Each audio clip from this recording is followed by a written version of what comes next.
Morning grade 9s, today our lesson is on similar triangles. This will be your last lesson in grade 9 math.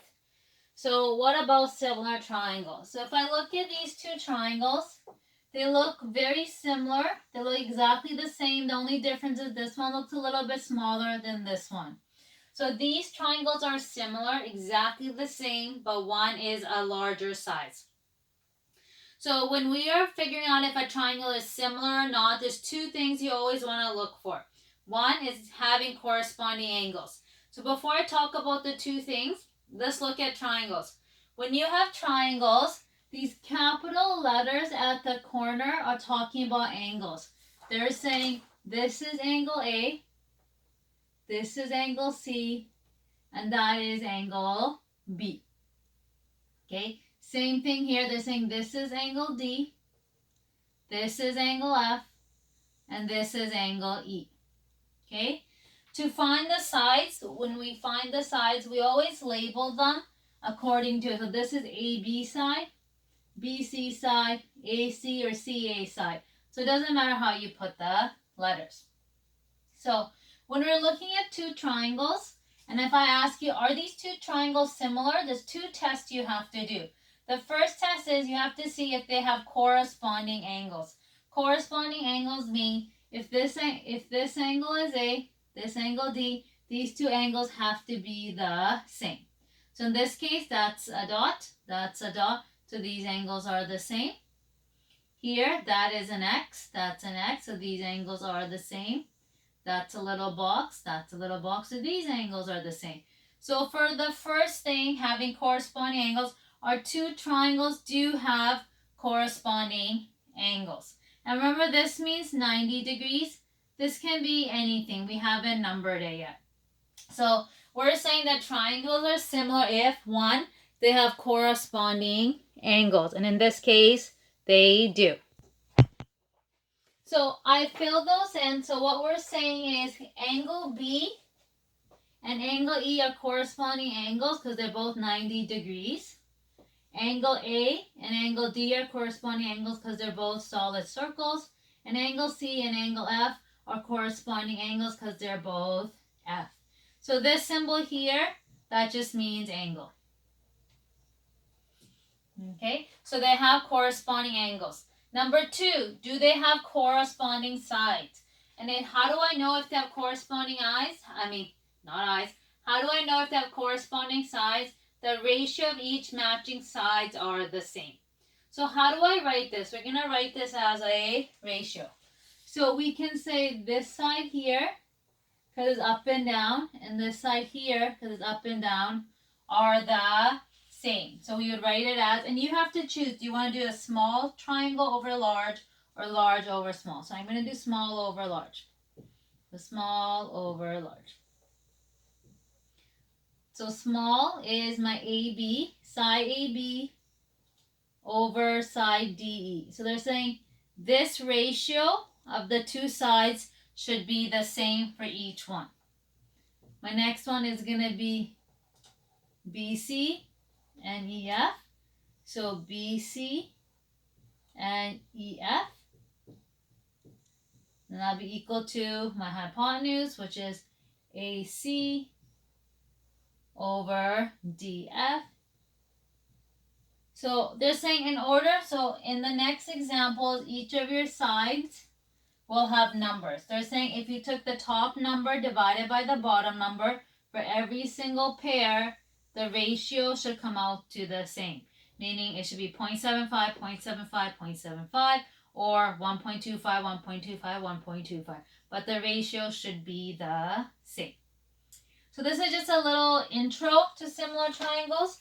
Now I'm going to do some examples of how to figure out if two triangles are similar and how to find an unknown value knowing the triangles are similar.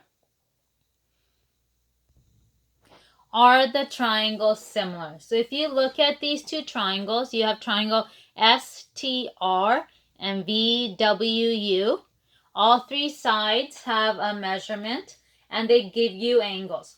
But if you look at both of your triangles, you're missing one angle. For the small one, you're missing angle S. For the large one, you're missing angle U. One thing you have to remember is that angles in a triangle add up to 180 degrees. So in the big triangle, I can find my angle U by going 180 minus 90 minus 40.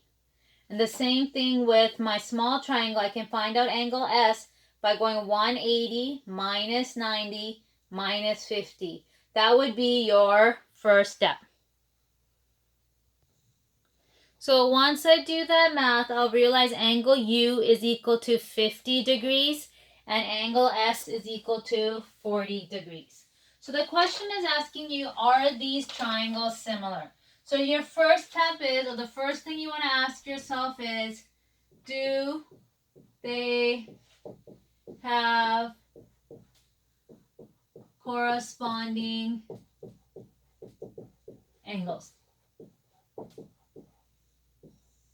Okay, so if you look at it, if you look at the two triangles, the 90 degree on the bottom goes to 40. So V to W is 90 and 40. S to T is 90 and 40. So angle S is equal to angle V. Angle T is equal to, should be capital T, angle T is equal to angle W. And then angle R is equal to angle U. So I have corresponding angles. So my first thing is true. Do they have corresponding angles? And the answer is yes. Now I have to ask myself, number two, do they have corresponding sides? So first step is, let's just write our sides. So if I look at my two triangles, I'm going to do small over large. I know my side ST is going to be over VW because those two sides are the same. Then side TR is the same as W and U. And then RS is the same as UV. The hard part about this is to try to figure out which angles are corresponding and which sides are corresponding. Once I've done that, then I plug in the numbers. So S to T is 2.2 over V to W is 11. T to R is 1.2 over WU, which is 6. RS is 2.5 over 12.5. So I just plugged in the numbers for each of the sides. Now in my calculator, I want to go 2.2 divided by 11. And if I do that, I get 0.2. If I go 1.2 divided by 6, I get 0.2. If I go 2.5 divided by 12.5, I get 0.2. So this ratio comes out to be the same. This number is the same each time. That means, yes, I have corresponding sides. So in this particular question, I can say that triangles are similar. Okay, so triangles are similar. If one of these, if this was 0.87, these sides are not corresponding, so the triangles would be non-similar. So this ratio has to be the same. That's very, very, very important.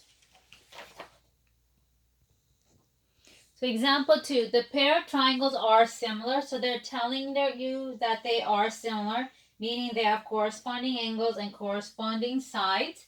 They want you to find the missing length. So this is my missing length. They want us to find that. So how do I do that? Your first step is to figure out what sides are corresponding. If you look at this, this is slightly more steep, and so is this one. So I know this side here is the same as this side here. Okay. The next thing I know is this bottom here, this side and this side are the same, and then the last one are the same. So I know those are the corresponding sides, so I can write those out. I'm going to do small over large because I always like doing that. small over large. So small over large is going to be x over 10 is equal to 1.9 over 7.6, which is equal to 2 over 8. So if I look at this, I know two of my ratios, so I can use two of my ratios to help me solve. When I solve this, I'm not going to use 3. I'm going to pick 2. I have to pick the one with my unknown. And the other one, it doesn't matter what I'm going to choose. I'm going to choose this one just because the math is easier. 2 over 8. So now to solve for x, I cross multiply and divide by 8. 10 times 2 is 20. So because x is equal to, 10 times 2 is 20. 20 divided by 8 gives me 2.5. So x is equal to 10 times 2 divided by 8. So x is equal to 2.5. And that is your answer. So you can find a missing side using the ratios from the ratios that are given. So this is your last example. If you have any questions or concerns, please email me or send me a message on Teams. Good luck. Thank you. Bye.